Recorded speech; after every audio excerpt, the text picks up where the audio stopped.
Hello, everybody, and welcome back to another episode of Watching the Boxes. I am your host, Mike Catron, and as always, joining me is Tyler Watts. What's up, Tyler? Oh man, not much, Mike. How are you today? I'm doing pretty good. I'm recovering from my vacation. I saw that you got Mark Roberts out of retirement. That was pretty impressive for last week's trade deadline show. And overall, I thought it went pretty well. Mark was battling the illness, but he brought it like always. Mark knows his stuff. Gave people what they wanted. Yeah, he is the godfather. He is the one who I think started both of us doing podcasts. I believe, unless you had a secret podcast I didn't know about before that. Nope, he was the man who got me into it. So props to Mark Roberts for doing the show and for inspiring all of us young podcasters out there to believe in themselves and follow their dreams. I couldn't have said it better myself. Still recovering from vacation, still catching up on all the news. It was a fun vacation out in Park City. I was snowboarding, and I think I got a concussion, though, because I swear I saw that the Bulls traded Taj Gibson for nobody. I think I saw that, but it must have been just a concussion, I think. Oh, come on, Mike. You're not a Cameron Payne kind of guy? I am not interested in a guy who couldn't play for a team that needed another guard. But, dude, I mean, just look at that guy, man. He's got to be your new favorite player. Absolutely not. In Chicago, you got to earn your respect, and right now he doesn't have any. So I hope he gets on it. But no matter how you look at that, it was a terrible, terrible trade. I'm with you on that. It was not a good trade for the Bulls, but yeah, no matter how you looked at it, you couldn't get but anything. I still don't think it was the worst trade anyone pulled off. I think I could debate that it was worse than the Boogie trade. No, because they gave up literally one of the top 10 or 15 players in the NBA for a steaming pile of nothing. Now, yeah, on paper, the Boogie trade is definitely maybe the worst trade in NBA history, or at least close up there. But at least Sacramento is going in a direction. The Chicago Bulls have neither built around Jimmy Butler with this trade, nor decided to rebuild with this trade. It was some decent players for one prospect and garbage. By the way, what we threw in a second-round pick, what was the second-round pick for? No matter how you look at it, it's a terrible, terrible trade. You got nothing for Taj Gibson. You're basically trading Doug McDermott, a prospect who can shoot, for Cameron Payne, a prospect who can't shoot. And then you're throwing in an old man Doug McDermott with Anthony Morrow, who has forgotten how to shoot. And then you're giving a second-round pick. You're saying, oh, yeah, take our second-round pick, too, even though we gave you two of the top, 5 best players in this trade. It's a terrible trade. Well, and that was what I don't get is why was the pick not going the other way? Yes. I mean, if there was a pick involved, you would think the Bulls would have got the pick, not given the pick. Right? If that pick isn't involved, or if it goes the other way, you kind of go, it's not a good trade. But the pick going the other way makes it technically the second worst trade of the trade deadline, if not the worst, because what are the Bulls doing? What are they doing? Nobody knows. It's terrible. They did beat the Cavs, though, the other night, so whatever. They are, and that's what's been crazy about them this year, kind of, is like they do the stupidest thing you could think of, and then they win a big game, like dominating the Cavs by 18 points. And you're like, how did that happen? It's very typical Bulls. I could go on for a lifetime about how incompetent Garpax is, but let's get into the fantasy news. There's a lot going on right now. As the season winds down, I'm interested to have a big Bulls discussion on what Mike would do if he was the GM. Well, there probably will be an article on our sponsor, #basketball.com, about what the Bulls should do moving into the future by yours truly at some point later in the season. I like to get a feel for who Cameron Payne is and the rest of these guys, even though I don't think they're going to be consequential whatsoever. So I guess if you're really looking for Bulls news, be prepared. Hey, I will say this: if Campaign turns into their starting point guard for like the next 8 years, that trade doesn't look so bad. No, it doesn't. But Cameron Payne's 22, and he could barely break Hey, I'm not saying it's going to 16 happen. minutes on the All I'm OK saying, City. all I'm saying is, it's possible. If you say so. There's some percent chance. I'm not saying it's a good percent, but a percent. Yeah, a single-digit percent. So let's get into the injury news because everybody that's the most pressing matter. Injury news. Great intro. I didn't know we got new drops. Did you guys install drops when I was gone? Oh, I told you I've been working on my drop voices. Oh, brilliant! Good. I'm glad to hear that. This is the first injury is a sad injury, especially for me. Joakim Noah out for the season. One of my favorite players of all time. One of my favorite Bulls as well. Probably non-consequential into anybody who's in a standard league, but maybe if you were streaming him in a 12-team league or had him in a 14 or plus league, out for the season. Is anyone on the Knicks coming in to replace Joakim Noah's minutes? Noah's been kind of out anyway, but what do you see? How's that going to affect the lineup over there? Well, I mean, I think that Willie Hernangomez had a great game tonight. In the sense that he got 34 minutes. He had 9 rebounds. He had 2 assists. He had 8 points. He had a steal. The team loves to kind of pull the rug on you, and they'll play Hernangomez big minutes for a couple of games, and then they'll play Kyle O'Quinn big minutes for a couple of games. And both guys are kind of interesting when they get the big minutes, even in a standard league. But deciphering which one is going to get the big minutes on any given night is never an easy task. Yeah, and that's been an issue. Noah has been out for a while, and Kristaps has been out a few games with a ankle injury. It does seem that Kristaps should be back pretty soon. I don't know if he let me check to make sure. I don't think he played in their last game. Yeah, Kristaps sprained his ankle, and he has not played in the last. Actually, it's been about 7 games.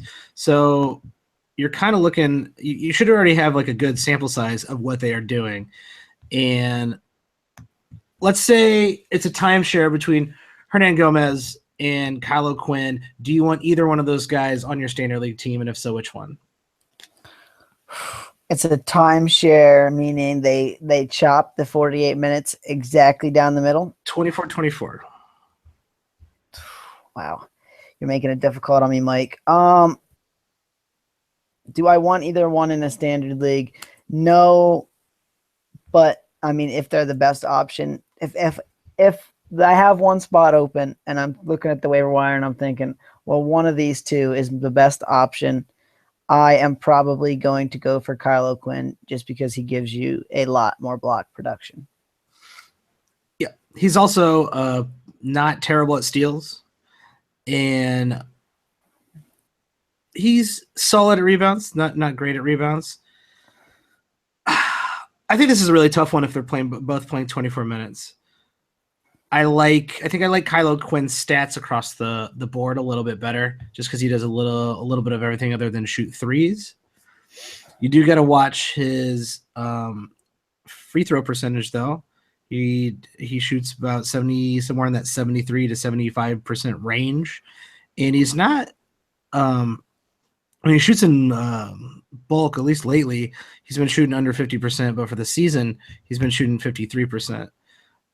When you switch it over to Hernangomez, on the other hand, similar percentages, but less steals, more rebounds, and I don't know. The blocks are about the same. I think this is kind of a tough decision. I'm with you there. It could really go either way. And so if you're taking a flyer and only one guy is available and the other one is taken, I mean, I don't think it's the worst thing in the world to take a flyer, regardless of which guy that is. And if I'm going to pin my myself to one of the two men just based on who I think is going to get the playing time. I think they're going to give it to Hernangomez. So that's the guy I would pick up just because I think he's going to get a few more minutes than Kyle O'Quinn going forward. Yeah, all things equal, Kyle O'Quinn does more for you in across the board in 9-cat fantasy. But it does look like they want to know what Hernangomez is, who he is. He's 22, and he has been giving the starting role for the last 5 games. I'm not really sure I see him giving up that starting role. So if you're in a need for a big man, kind of a traditional big man, even in a standard league, I would take a flyer on him if that's one of the few big men left on the waiver wire. It does look like he will be playing at least significant minutes for the rest of the season. I am totally with you there. R.I.P. Joakim Noah. I hope this is not his last season. That would be very sad for me. He's coming back to the Bulls, man. This GarPax is the next move. Oh my God! Think we're not paying. Love Joakim Noah, but I'm glad we're not paying that $17 million next year for him. Glad you're not paying that freight. Yeah, that would be. Glad we didn't give him the legacy Kobe contract. That does not look like a good deal at all. Good job, Phil. Yeah, another terrible pickup by the Knicks. And I mean, are the Knicks still paying like Stephon Marbury and all those guys too? Like how many guys are they paying who are not on their team still? A lot. I'm pretty sure there's a hefty number there. I'd have to look up exactly what that number is, but it is not good. It's an embarrassing amount of people. Let's see. What other injuries have we seen? Looks like there's two big ones. Well, one is a little speculative. Joel Embiid out indefinitely. And this reeks of the process. What's going on in Philly right now? A lot of crazy things, right? I mean, they traded away Nerlens Noel. Yeah, that was a little bit so surprising. I think we thought Okafor would move, but it turned out they moved Noel, which, I mean, that's not what I would have done, but it wasn't. I don't think it was a terrible haul, but Dallas really didn't have to give up too much for Nerlens Noel. I just think Philly waited too long to trade any of these guys, and they got 60 cents on the dollar, just like everybody's been saying for like the last year. Well, and it was simple supply and demand, right? I mean, when you have too much of one asset, no one in the market is too eager to give you a ton for it because, I mean, they know eventually you're going to have to move it. Yeah, and that 1 through 8 protected first round pick seems like a bad idea for Philly because it seems like Dallas is going to get a top 8 first round draft pick. And there doesn't seem to be any, I don't know if there's a conditional, like if it's not in the top 8, you get our next year's, unconditional, kind of like the Kings did to the Bulls, which somehow worked out for the Kings. I think that it becomes a second rounder next year. Did I read that right? For the New Orleans? Yes, I believe so. Might be. I haven't seen the full details on that. But for Philly, with Embiid out indefinitely, do you think Embiid plays another game this season? Because it doesn't sound like it's a serious injury, but it does seem that they want to tank to get another great pick. Does Embiid play again? Yes, it does go to a second round pick. So okay, that makes a little bit more sense, sort of. So what was the question now? I'm sorry, I was looking that up. No, that's fine. Thanks for actually looking stuff up. Unlike me, who just says, I don't know, figure it out yourself, Google it yourself, people. Joel Embiid is allegedly not playing for the rest of the season, out indefinitely. Do you think he plays another game this year? No. Do you think Ben Simmons plays another game this year? They basically said he wasn't. No. All right. So no Joel Embiid, no Ben Simmons. What's going on with this team? And then now Noel's out. Joel Okafor is going to play like 50 minutes a game somehow. Like they're going to play him in two positions at some point. What's the deal with the Philly rest of the season? This team just got a really, really interesting, and I do believe it was one of our. Actually, I will give myself my own shout out. Philadelphia, Mike Catron's most interesting team for the second half. Looks like that panned out. What's going on in Philly? Well, I mean, the move is the same move it's been, right? I mean, we're not going to try to win any games. Nope. Because we have a potential to get a lot of really high picks again. I mean, they could get that Lakers one, and I mean, this team, I mean, already has a lot of good young assets, and in the sense that they just traded Nerlens Noel for not what Nerlens Noel was worth. Sets maybe. And they're going to accumulate some more here. For fantasy, there's a ton of really fun guys we can talk about. Robert Covington has been just awesome for about the last, month, maybe even a little bit more. Yeah, Covington has been in some sort of beast mode. He is, in fact, in the last 4 games, which is an incredibly small sample size, but in the last 4 games, he has been the best player in 9Cat fantasy basketball, period. In the last month, he's been 4th. And that just goes to show you he started out the season probably on a lot of people's waiver wires. He was forgot how to shoot the ball. And that's just how well he's played in the last couple months. So, and you're probably a bigger roto guy than me, even in the sense that you probably play a few more roto leagues than I do. How do you view Coving's 38.9% field goal percentage on the season on 10 attempts in a roto league? Like, is that a complete no, I almost don't want this guy at all? Or do you feel like you can rebound from that and still win the league? It's something you have to keep an eye on, right? But 10 attempts isn't a ton, and he's taking more now that he's got his shot back, which does seem that he's a little bit smarter. He's shooting in the last 3 months, he's shooting over 42%. So he's taking a few more shots, making a few more of them. He is completely worth it, in my opinion, to have on a team, even in a roto team. I think you can come back from someone who shoots barely sub 40, but gives you 2 3-pointers a game and 2 steals a game and basically a block a game. 2 steals and a block a game is completely worth it in any league. And in roto leagues, it's I think really valuable. And throw in the fact that he is, I mean, I think he's averaging the same amount of rebounds as Okafor is this season. Let me make sure I'm not just talking out of my ass. Well, and averaging more rebounds than Jahlil Okafor. In regards of that point, that's a really good rebounding percentage for a wing player. 6.3 rebounds a game is really, really good for a wing. Yeah, he's he does everything else. Like certainly his field goal percentage hurts you, but it doesn't kill you.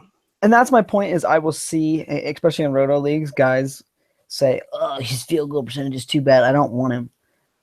Well, yes, I mean it's something you got to monitor, and you got to have some high field goal percentage guys to kind of balance the scale.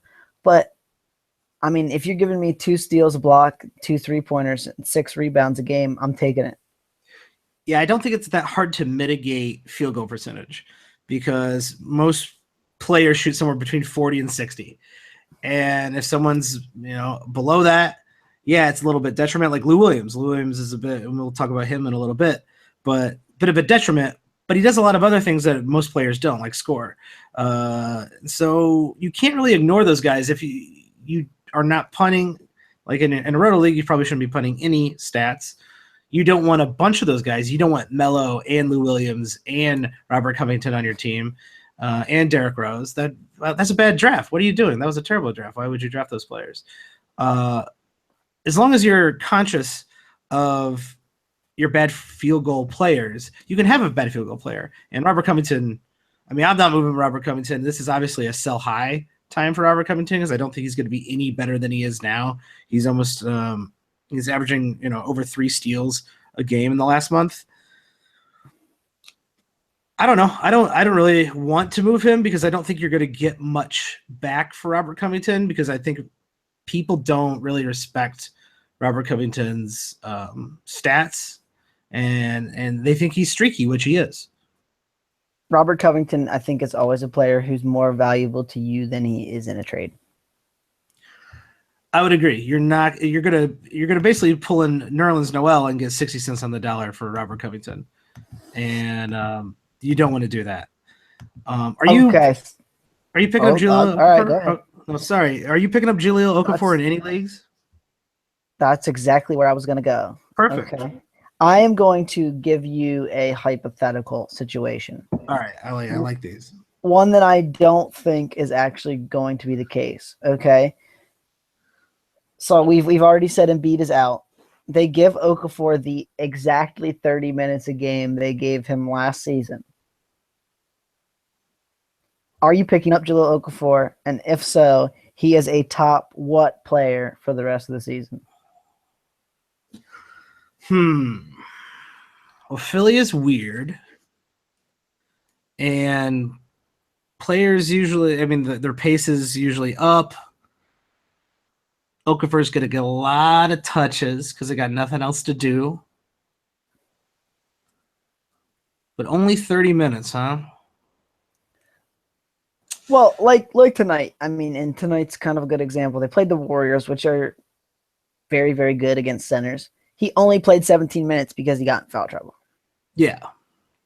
That's pretty bad. There are going to be nights like that for Okafor, regardless of the opponent. He always seems to find some foul trouble or just find a way to lose a few minutes because he does something dumb. It's hard for him to get average any more than 30 minutes a game. But if you look at the game before that, and if you go look at some of his games last year, when they got nothing else to do but give the ball to him, against the Knicks, he had 28 points and 10 rebounds, but not much else. He could be a double-double monster the rest of the season. You're not. I'm not going to argue that point. And a great field goal percentage. I think in standard league, head-to-head, he is ownable if he's going to play 30, especially if he's going to play 30-plus for the rest of the year, because it's hard to get points off the waiver wire. He's going to give you points. He's going to give you a lot of points. He's not going to do much else.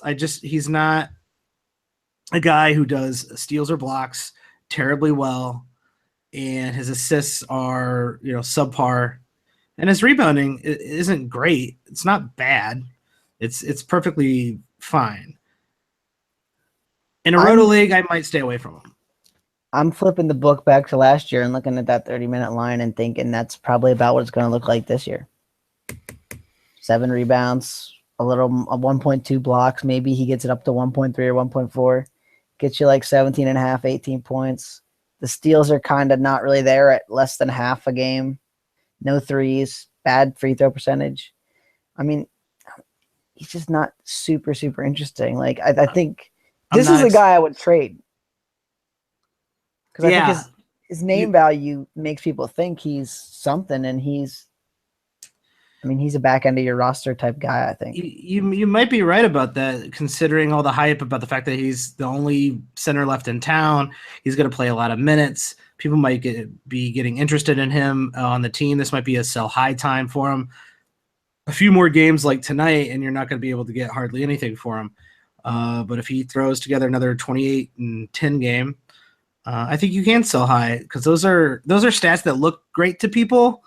But when you look at the rest of what he's doing, not so good. He also turns the ball over a little too much for a big man for me, and his free throw is really bad.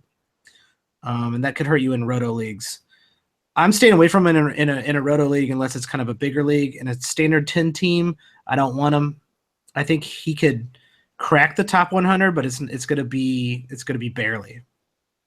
I am with you on that. So, say in another hypothetical situation, backup big man, power forward / center, Richaun Holmes somehow works his way into 25 minutes a game. Are you interested in picking him up? And what kind of ceiling do you place on that as far as he could be a top what player? That is a little bit more interesting because there's not a giant sample size for him. But he has shown flashes of pretty good fancy numbers across the board including kind of a interesting looking block numbers.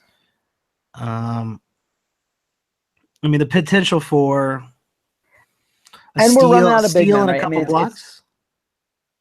It's it's there. worth mentioning that what other big men do they really have other than Saric, who we can talk about if you want. He has been really, really good. But they got to give this guy some minutes, right? You would think, but it's Philly. I mean, they're not trying to win. I don't know what they're trying to do. I'd much rather have Sarge than either one of these guys. Sarge has been playing very well. Oh, I think Saric is a top 70, maybe even 60 player the rest of the way. For the rest of the season? I think it's a little aggressive, but I do like him. I do like him a lot. He does need to improve his shooting a little bit. And in our favorite stat, steals and blocks, he's not a one block, one steal type of guy. But he's interesting enough. He shoots threes. He gets a lot of rebounds and scores quite a bit. And it does kind of sound like we're making him out to be basically a little bit better Okafor, which might be true. But I'd rather have Sarge because of the three-pointers. And the fact that he's just, there's a little bit of a unknown ceiling there. And I think he's turning it on. I think the steals, if you look just like for the month of February, he's getting 29 minutes a game, shooting 44.7%. He's getting you 1.5 threes a game, 8 rebounds, 2.5 assists, a steal, and 16.6 points, which, I mean, that's a pretty good line. Yeah. I like him better than I would rank him Saric, Okafor, and then I would put Holmes last there. Holmes is someone to keep on your radar, though.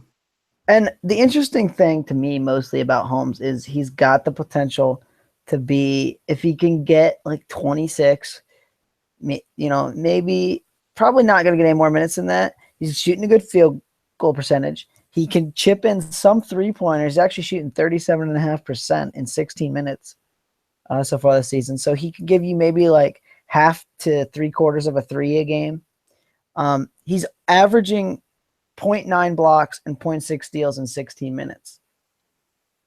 So if he gets up to like 26, those numbers could become pretty interesting in a hurry. Yeah, I think he's got nowhere to go but up, and he's improved already this year, which is always a plus. So that usually means a player will continue to improve. If you improve, significantly on the eye test, even in your first year, it's really a good sign. So that's that. You were right. This is probably kind of the most interesting team for fantasy in the sense that they got a lot of guys who have been on the waiver wire or may still even be on the waiver wire that can give you some nice value going forward. Yeah, I'd say keep an eye on their box score, see what they're doing, see what the rotation is. Another injury alert. Injury alert. You got to drop the name of the show. Like, you know how they always talk about that in movies when they say the name of the movie in the movie. Come on, you got to tell them. They got to keep watching the boxes. Keep watching the boxes for Philly. There you go. Now you're getting them, Mike. There's the drop. You're watching the box moment of the night is team of the night is Philadelphia. Let's hit the latest injury, probably the most devastating injury to all fantasy players who own him, Kyle Lowry. Oh man. What a rough way to come back from the All-Star break. Little suspicious. He was in the All-Star game. He did participate in the three-point contest, right? When did this injury happen, I wonder? That's kind of what I've been thinking. They said that he has loose bodies in his right wrist. And that's basically what he's getting taken out. Sounds like a movie. So what I'm assuming is this has kind of been it's probably kind of been one of those things that's been bugging him for a while, and he just didn't really get it checked out, and then probably he got a chance to have a break and did get it checked out, and then they were like, well, you're kind of messed up, and then he decided, I'm just going to have the surgery and hopefully come back in time for the playoffs. Dude's been really good this season. like really good. Yeah. Um, Really a top 10 player. Really impressive. He has dropped off in the last month, and you wonder if that wrist injury had been bothering him longer than people know. And I think it's a smart move for Toronto. Just let's get everybody healthy for the playoffs, and let's make our run of the playoffs. They went all in. They made the trade for Ibaka, which I thought was a really good trade for them. And just goes to kind of a weird trade for Orlando, but at least Orlando's trying to do something, I guess. Who knows what they're trying to do? But Ibaka, they're up there with Chicago and Sacramento in the worst GM/ownership pool. Yeah, who's making the worst decisions? It's tough to decide at this point. Ibaka has played 3 games for Toronto, and they've been pretty similar to his games in Orlando. Do you see Ibaka's, I guess, stock going up or down in Toronto? And does the Kyle Lowry injury really matter at all to him? No, I mean Ibaka. I think he is what he is at this point. I see him, doing anything for him. The blocks aren't what they used to be. If they were, he'd be really exciting for fantasy still. But I mean, I think he's like a 1 to 1.5 block a game guy now. I actually think the steals could drop off back to their level they were obviously in for the rest of his career. So he's only going to get like half instead of the 1.5 he's gotten in the 2 games here. So he's going to be like, a 1.5 blocks and half a steal, 15 points, 7 rebounds and assists. I mean, it's going to be the same. Well, this has really killed Jonas Valanciunas' minutes. Jonas has only played in the 3 games that Ibaka has been there 17 minutes, 22 minutes, and 19 minutes. That's well below his average and for I the think, season.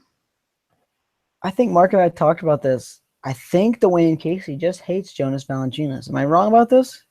Then why didn't he throw him in the deal and send him to Orlando? If he hates him that much, he certainly has never played him in a fourth quarter and been happy about it. You assume Orlando was smart enough to ask for Jonas Valanciunas.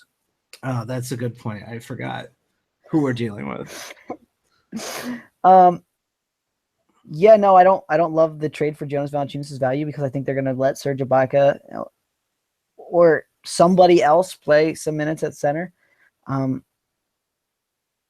this point, I don't think that Jonas Valanciunas is on the list of players that the coaches want to play. I think the management probably likes Jonas Valanciunas a lot more than the coach. Yeah, and I think it's safe to move on from Jonas. He's been barely struggling to stay in the top 100 anyway, and I think with these even limited minutes, that falls even further. Keep an eye on it. I mean, if he played 30-plus minutes, he would be a very good fantasy player, but he's not, and he might just drop down to 20 minutes a game.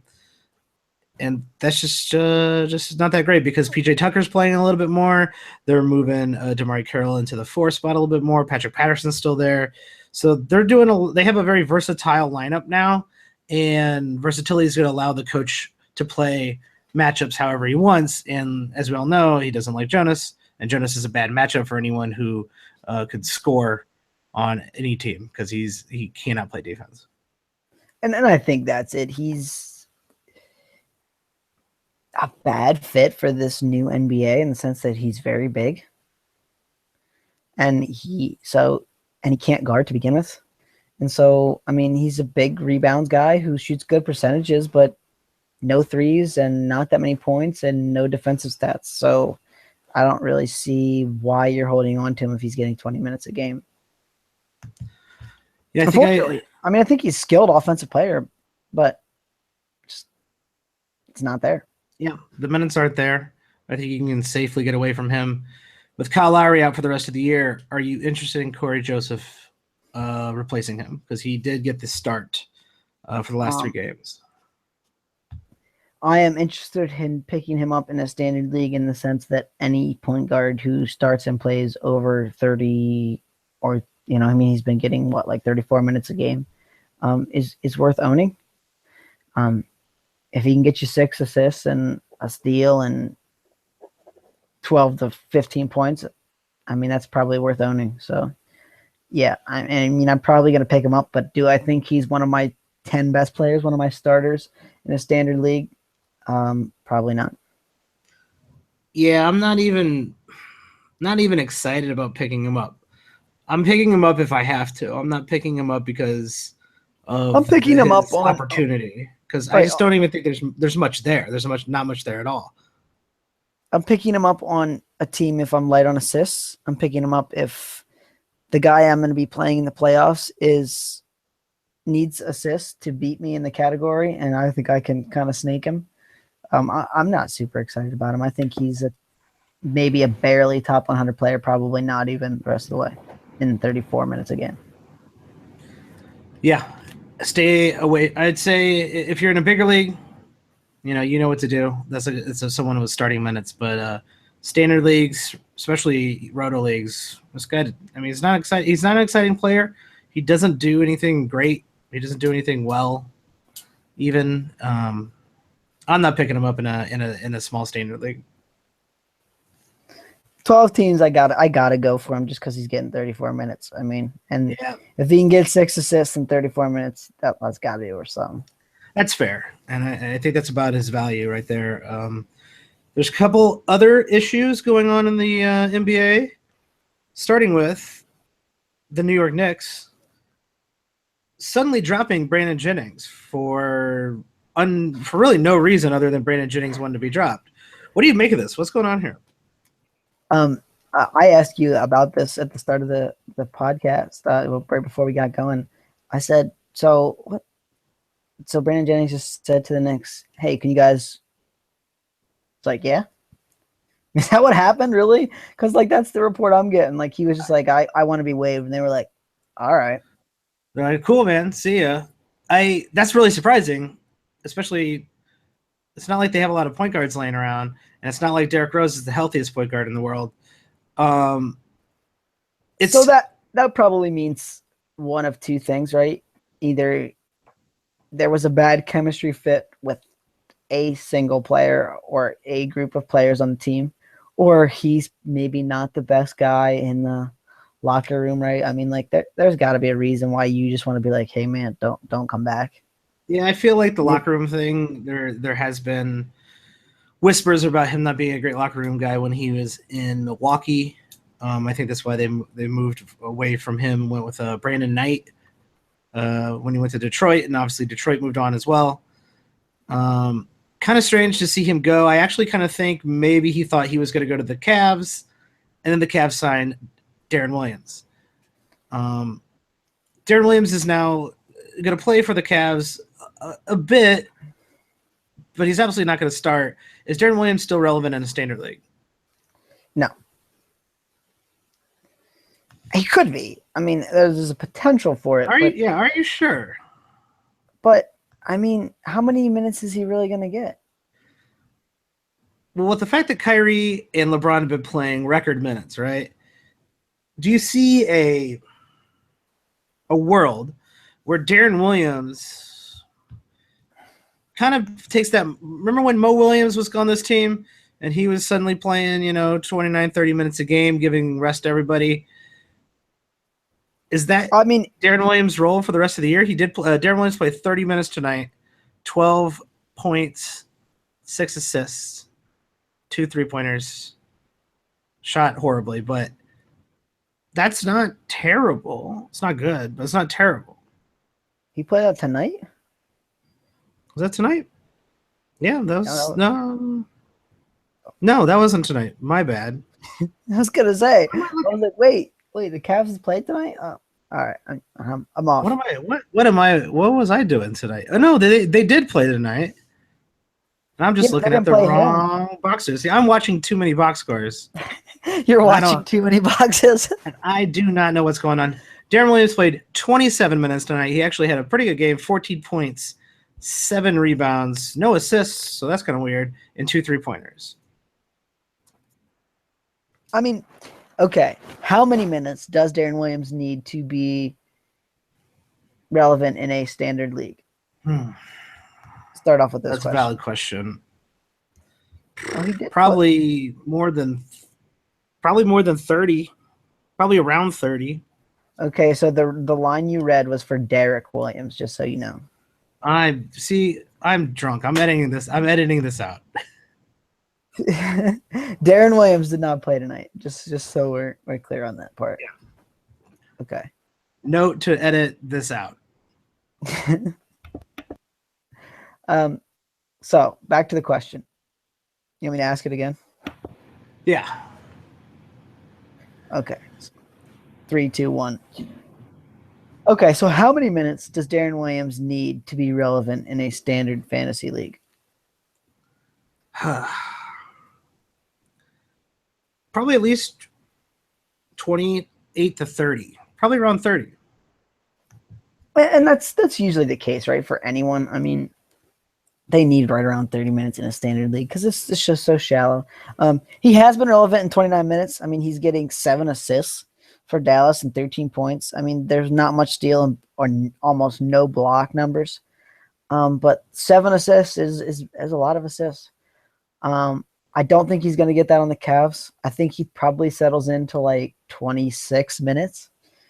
And I think that probably drops him just below the kind of – he's a streamer, but he's probably not a guy you're latching onto in a standard league at this point, in my opinion. Now, if he gets the 30 minutes, I think he's worth it, but I don't think he's going to get it. Yeah, you could see a world where he does play a little bit more for Kyrie. I got a question for you with Darren Williams then. Would you rather have Corey Joseph or Darren Williams the rest of the year? Mike, you're asking the good questions.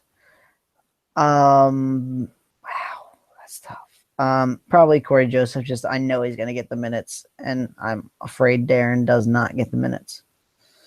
Yeah, he's kind of guaranteed to. We're just kind of guaranteed to play because Kyle Lowry is going to be out, and they don't really have another true point guard, right? I mean, they could like let DeMar kind of run the sets, but I don't think they want to do that a ton and make him guard the other team's point guard. No. He's going to shoot a lot more, so he doesn't need to be carrying the ball as well. Would you like Corey Joseph the rest of the year or TJ McConnell? McConnell, but I'm an irrational fan of that man, I think you are as well, because I think it's kind of a toss-up there. The steals are great, but he doesn't score at all. So I guess that it's steals and assists only, right? I mean, pretty much. No threes either, which that's usually what hurts you is for a point guard is there's no real assists. There's no real threes and there's no real points. He's shooting good percentages, but there's no attempts, so that doesn't really help you either. Yeah, it's kind of weird because Darren Williams can hit the threes when he's shooting well, and can get up to close to 7 assists per game. Yeah, I think Darren Williams is probably droppable in standard leagues. Do you think Brandon Jennings ends up on any other team now that he's off of the Knicks? Someone's going to take a shot on him, right? I mean, but I heard the Chicago Bulls need another point guard. I think the Bulls are going to build a team of just point guards. They're going to start getting rid of Jimmy Butler and Dwayne Wade and just getting point guards. They already have, yeah. I'm really looking forward to the five guard sets they're going to be rolling out. It's going to be great. Let's actually talk about the Bulls real quick. Over the last couple games after the trade, Nico Mirotic has really come on pretty strong. Taj Gibson and Doug McDermott, who played a majority of minutes at the 3 and the 4, the positions that Nico likes to kind of sneak between, are gone. Now, for some reason, Bobby Portis is starting, even though he's never seen video on how to play defense in his entire life. Do you think Nico Mirotic should be picked up if he's on a waiver wire? Don't be smirch crazy eyes, okay? I wouldn't want to cross that guy. Nico Mirotic is a guy who has the ceiling of a top 50 player if he got 34 minutes a night. The question is, does he get the 34 minutes a night? Always. I'm a big fan. I'd probably pick him up after the last 2 games. Just hope he gets the minutes. He can make threes. He's going to rebound. He's going to steal. He's going to score if he gets the minutes. I mean, I'm a fan. Even if he doesn't get 34 minutes a night, if he kind of hovers between some nights 34, some nights 26, if he's hitting around 30 minutes a game, but is actually shooting above 40%, I think he's a must-own. And I mean, like, you can just look at the line from last year in 25 minutes. I mean, 2 threes a game, 5.5 rebounds, 1.5 assists, 0.7 blocks, 1 almost a steal, 12 points. I mean, you give that a nice few minute bump and looking at a real legit fantasy guy. Oh yeah, I'd much rather own him than Bobby Portis, even though Bobby Portis is starting. He's not playing starters minutes, and even if Bobby Portis was playing starters minutes, I'd still wait to see how he plays before I would have him on in a standard league team. I'm just not sure Bobby Portis is anything for fantasy. Yeah, he occasionally looks all right. Taj Gibson did not start when he moved to OK City. He's playing about 21 minutes. Do you think that his standard league relevance, if there was any, even maybe in a 12-team league relevance, do you think that's gone, or do you think they're just trying to get used to playing him in a system? When Mark was on, we talked about this in the sense that he could keep that standard league relevancy if they go to what the Lakers did when they were winning the championships, when they had Lamar Odom, Andrew Bynum, and Pau Gasol, and they kind of just played those 3 big men. I'm not sure that's what they're going to do. But that's the path to him getting the minutes he was getting in Chicago. It's him, it's Enes Kanter, and it's Steven Adams, and they don't really play much else as far as the big guys. I'd give it a couple games, but just a couple more. And if he's still getting the 21 minutes, I'm probably out the door on that one. Yeah, I'm probably 1 more game away from dropping Taj, and it's even in a 12-team league. You would think OK City would want someone like Taj. I think he's kind of perfect for that team, and I'm irrationally like Taj. He's put a lot of years. He was the last Bull left from that Eastern Conference Finals team, and I think OK City's really going to love him when he starts playing and when he starts playing hard, and they're really going to love him in the playoffs because the guy doesn't quit. But fantasy wise, he was never really a great fantasy player anyway, and not playing close to 30 minutes really kills his value completely. Yeah, I mean, last year in the 27 minutes he was pretty good, but the year before that in 26 and a half minutes he really wasn't standard league worthy. And so, I mean, I guess I get your point. It's probably just better to let him go. Let's keep with the theme of looking at how these trades have played out over the first couple games here. Boogie Cousins in New Orleans. Oh, Boogie, one of my favorites. They have not won. I don't believe New Orleans has won a game, but Boogie himself still looks like Boogie. Do you think there's a chance that they're not compatible? Him and Anthony Davis aren't compatible, or do you think they just kind of keep rolling with as good as they normally are? When I had Mark on, we talked about this. Boogie's going to be Boogie. I think he's going to get the similar minutes that he got. I mean, he might drop to 32 minutes a game in New Orleans, and this is Mark's adage, as always has been, is the guy is basically usually what he is as far as if you look at per minute stats. He's basically the same regardless of who plays with him, or the only way it happens is if he gets miscast, is like Boogie Cousins starts playing small forward, then obviously the production drops because he gets frustrated because he can't play defense on anyone. I don't think it's gonna I hope they do that. I don't think that's going to happen here. So I think he's basically going to be Boogie Cousins for fantasy. As far as the team fit, I don't I don't know that it's going to win a ton of games. I mean, I don't know that the Twin Towers thing works as good in this current NBA. But It especially doesn't work when there's nothing around you. And Etwan Moore probably getting a bump in minutes, but even with a bump in minutes, I don't think he's standard league relevant. I'm not worried about Boogie. I'm not worried about AD until they start hating each other. Then I'm worried about both of them just beating the crap out of each other at center court. it is worth mentioning that I do believe in their next game he is suspended. Great.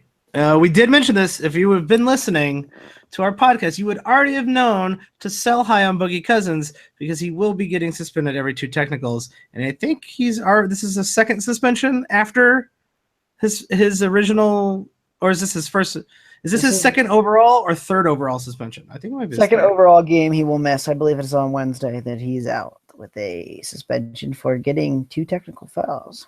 There is a lot of season left. A lot of season left. Yes. I think there's at least a couple more coming. He can't stop screaming at the ref. No. I think it's going to be a little bit better. I think his total technicals actually dropped maybe 3 or 4 just by getting out of Sacramento, but I still think he's going to be suspended at least 2 more times after this. And the reputation kind of follows him. It's not the best position. Oh yeah, they're waiting to give him a T. Lou Williams. You want to talk about the other side of it? I think this has been actually, you're right. We should talk about Sacramento because they've actually been playing well. And well, they had one good game and one bad game. Now they had 85 on Saturday against Charlotte. I don't know how you win a game with 85 points, but let's talk about the 2 guys they got in the deal. Well, which one you want to go for first? You want to go for Tyreek, or I will go with my favorite player out of the trade, which is Tyreek Evans. I love Tyreek Evans. Irrationally, he gets me every year. He gets injured every year, and there was talk that they were going to waive him, but it turns out they didn't, and they started him back in Sacramento. I mean, how weird is it for Tyreek Evans to be putting back on a Sacramento Kings jersey? Strange. It's got to be weird for him, but over under on the fact that he leads the Kings in scoring the rest of the year. Yeah, you're saying yes to this or no? Granted, he's only supposed to play 26 minutes a game because of his minutes restriction for his 900 injuries he's had. Yeah, I'm gonna have to go with no. I don't think he is gonna lead this team in scoring. He's not gonna play enough, and he's okay in that 26 minutes, but I don't think he's standard league 10 team relevant with those lower than 30 minutes a game. I don't see his value increasing very much over where it already was. Here's a prediction for you. He gets 26 minutes the rest of the season. He gives you like 4.5 rebounds a game, like 4 assists, pretty close probably. Pretty close to a steal. About 0.4 blocks and 15 points, and he leads the Kings in scoring. You are the Kings expert, so I guess who's going to lead him? I will trust you a little bit. I would have went with Derek Collison. I would have went Derek Collison leading this team. He's going to shoot a lot. He's got the ball in his hands. He can score. I want you to look at the game logs for the last 2 nights. Don't look at the 17 minutes he's played tonight. The game's only about half over. But he shot 8 and 13 times. He just seems like he's deferring a lot to the other players. Tyreek Evans had the ball in his hands a lot in that Charlotte game. He took a lot of shots in the limited time he was out there. I think even in 26 minutes, he can lead the Kings in scoring. Do you want Corey Joseph or Darren Collison the rest of the year? Mike, you're asking tough questions. Probably Darren Collison because I'm hoping that he plays better. But I think that's the correct answer. TJ McCollum or Darren Collison? Darren Collison. That is also the correct answer. I like Darren Collison. I think he should be picked up. If he's available. I'd be surprised if he is available. in your league, but if he is, he should be picked up. He's going to get a lot of usage. His usage has to go up. I see he's deferred a little bit, like you've said over the last few games, but he's got to start taking the shots, right? He's got to. He's definitely got to start taking shots, and at times he's not afraid to it. If he's not the best player on the team right now, he's got to be one of the top 2 or 3, right? I mean, like he's got to. I think he's the best player on this team. Willie Cauley-Stein had an amazing game after Cousins left and then disappeared. Any reason to pick up Willie Cauley-Stein in a standard league? No. Not even after a 20 there is a reason. Game. What's the reason? There is a reason. He could be good in the steals and the blocks categories if he gets the minutes. He's going to get minutes. I think he's going to get, somewhere between 26 and 30 minutes a game now. I mean, there's times where they just don't seem to want to play him in certain matchups. I don't know that you can count on him scoring or shooting a good percentage. Obviously, he's not going to make any threes. There are games where he doesn't even rebound the ball that well. I mean, for example, on Saturday in 28 minutes, he got you a whopping 2 rebounds and 2 points.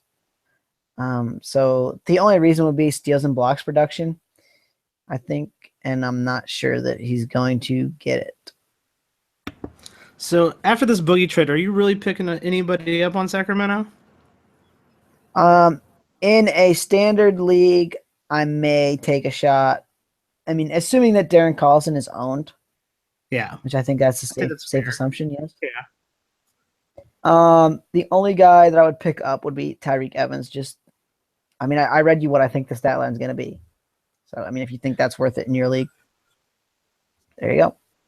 Not even interested in the next Steph Curry, Buddy Hield? I want to get your thoughts on Buddy. Now, he's only played 26 minutes a game, which I could see that going up just because I think that at some point they're going to be like, well, let's just let this dude play and see what he's got. So what are you thinking about Buddy? Given that he gets 26 to 30 minutes a game the rest of the way. I'm not thinking a whole lot about Buddy. He's not really had a great start to his career. He shot for the season barely, just barely under 40%. I'm not impressed. He's not getting into the line a lot, and granted, he's been averaging 20 minutes a game, which is not insignificant. 20 minutes a game is quite a bit, and he's it looks like he's going to be kind of a 3 specialist. He's a bad fantasy player, right? I mean, is that safe to say? He reminds me of like Bradley Beal's rookie year, where you were like, this guy all he does is shoot threes. Who cares? Now Bradley Beal got better, but he could get better. But I'm not interested. I'm not interested in him this season, even if he's playing 30 minutes. I'm with you.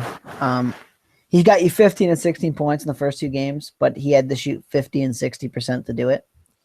And he gave you pretty much no other stats. He's just not a fantasy guy. No, he's not interesting, especially fantasy-wise. Is there anything else going around in the league? Any trends you've seen after the All-Star break that you want to talk about? Oh, I know you want to talk about Lou Williams, so go ahead. I do want to talk about Lou Williams because I secretly really like Lou Williams as one of those guys that no one cares about, but always ends up playing way above his average draft. But Lou Williams moved over to Houston. So instead of playing decent minutes in LA, he has gone to a team that is going to probably play him a little bit less, probably not a ton less minutes, but a little bit less minutes, but it's a D'Antoni's offense. I'm picking, Lou Williams probably should be owned in all leagues anyway. Are you going to sell high on Lou Williams? Or do you want to trade for Lou Williams right now? I think some people probably dropped Lou Williams thinking he's not going to get that many minutes. Lou Williams is Lou Williams. I think the minutes are going to be down slightly maybe from where they were in LA, but I'm not even sure that they're going to be. They need another guard there.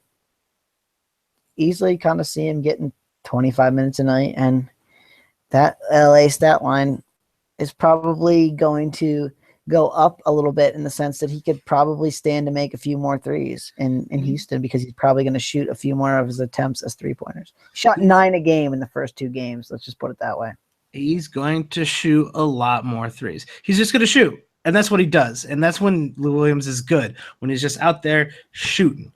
I like Lou Williams a lot. I think if he's available, you pick him up. I think if you, if a guy owns him, he probably already knows that Lou Williams is good. So I think it would be kind of hard to trade for Lou Williams. He's kind of one of those guys you can only appreciate when you own him. Because you really don't realize that Lou Williams, averages over a steal a game and gets 3 assists and 2 rebounds, which doesn't sound that great, but for a player who's way down on the list and occasionally hits the waiver wire, a guy who scores 19 points, gets over 2 3-pointers, and doesn't kill you in any stats is a pretty good player. And it does sound like he's good. He might be a little bit more open in Houston as well, with everybody guarding James Harden instead of no one guarding anybody on the Lakers because they're terrible. Always underrated in fantasy, Mr. Lou Williams. Always underrated.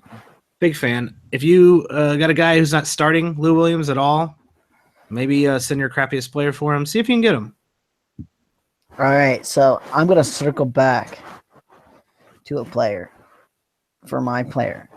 And it's not to say I told you so, but maybe it is.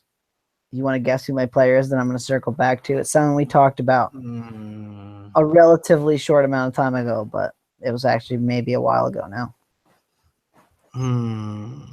Does he play for the Dallas Mavericks? Indeed, he does. Ooh, wow! I think I'm dead on. Yogi Berra himself. The Yogi Bear. Now, I want you to defend yourself, Mike. You were a fan of this man, and I was lukewarm on him, saying I don't even know that I would pick him up. And after one bad game, I think I'd cut him if I did. So, the last 4 games, Mike, even in 30 minutes, it has not been the best. So, what do you got to say about the Yogi Bear? I don't regret telling everybody to take a flyer on him because there was no why cost, not? Right? I mean, like, it didn't really hurt you to take a flyer on him. There's no cost to that. There's no cost to that at all. But in fact, I'm not ready to drop him. I'm not ready to drop him yet. I'm not out on Yogi Bear. That is groundbreaking. Okay.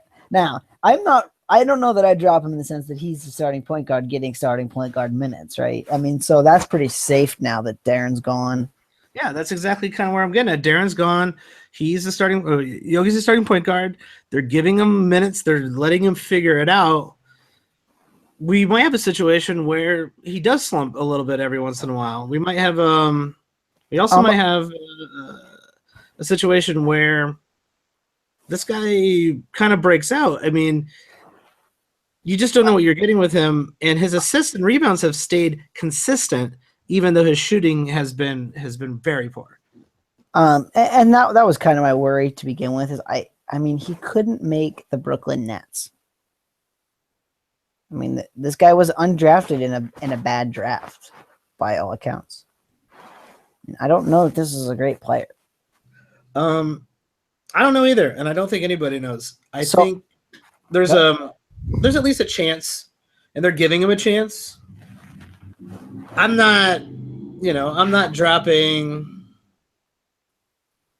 Darren Collison just to give Yogi Ferrell a chance. But he's worth probably being your streaming spot on your roster, right? I mean, that's fair to say. Yeah, if you're in a head-to-head league, you're talking about 5 assists and 4 rebounds for and close to a steal a game, night in and night out. You got to be aware that he's shooting about 25% in the last couple weeks, but which is beyond terrible. But the guy's playing. So I want to introduce a new game, okay? And I'm gonna let you be the first to play the new game. Oh wow, new segment. Okay. Okay. The new segment is what's his stat line? This is a tough game. This is an intricate game. Rest of the year stat line? Yep. You can even tell me how many minutes you think he's gonna get, and then what he's gonna produce. All right, I'm excited to hear this because I don't know that I could tell you what I think the youngster's gonna produce here, but I don't think it's gonna be great. Well, this is a tough question, and when you probably parse it out, it makes him probably doesn't make him fantasy relevant, but we'll see. I'm gonna say he plays about 29 minutes a game. Fair. I was gonna say 30, but I'll go with it. I think right around there. If he, there's potential he plays even more, but just because they got nothing else going on. But 29 minutes a game. I think he's at least getting 5.5 assists. I think he's a pretty good distributor. I'll just say 4 rebounds, a steal, no blocks, shoots. Well, probably 40%, 39%, somewhere in there, which probably gives him only about 10 points and maybe 3.1 threes a game.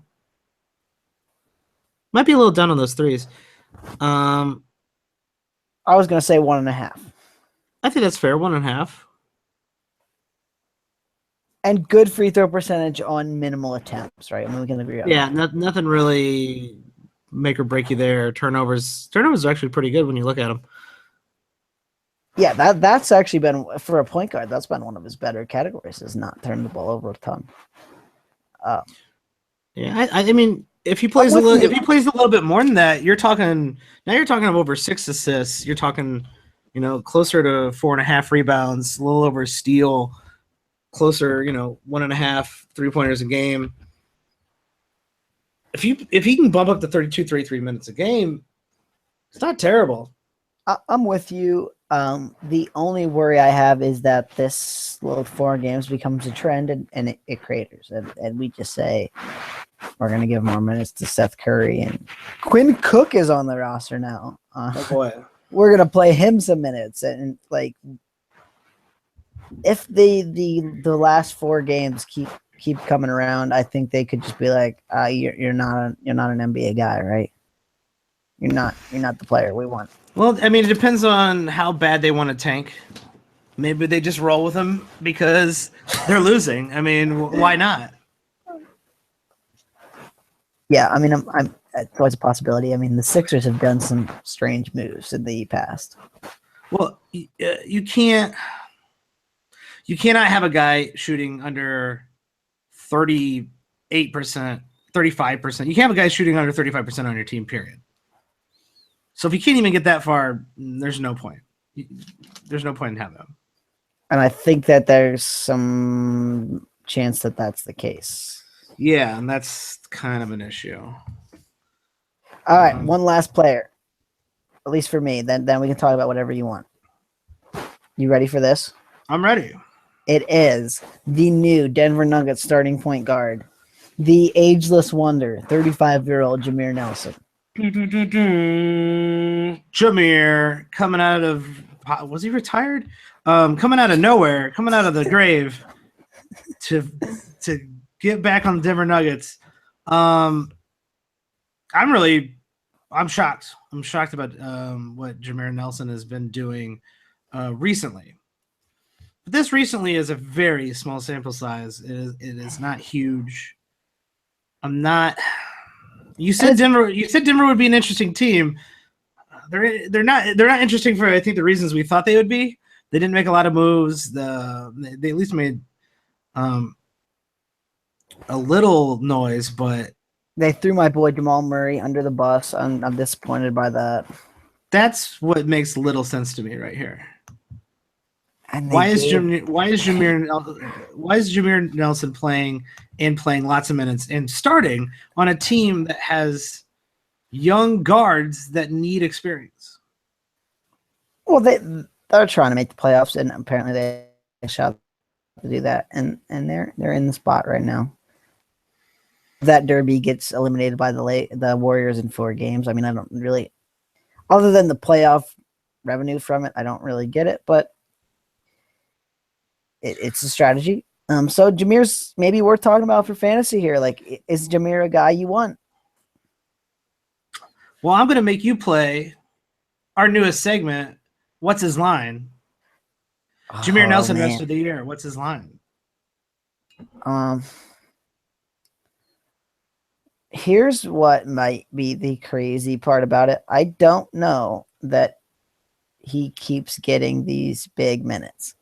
I would bet that he gets probably 28 minutes a game the rest of the way.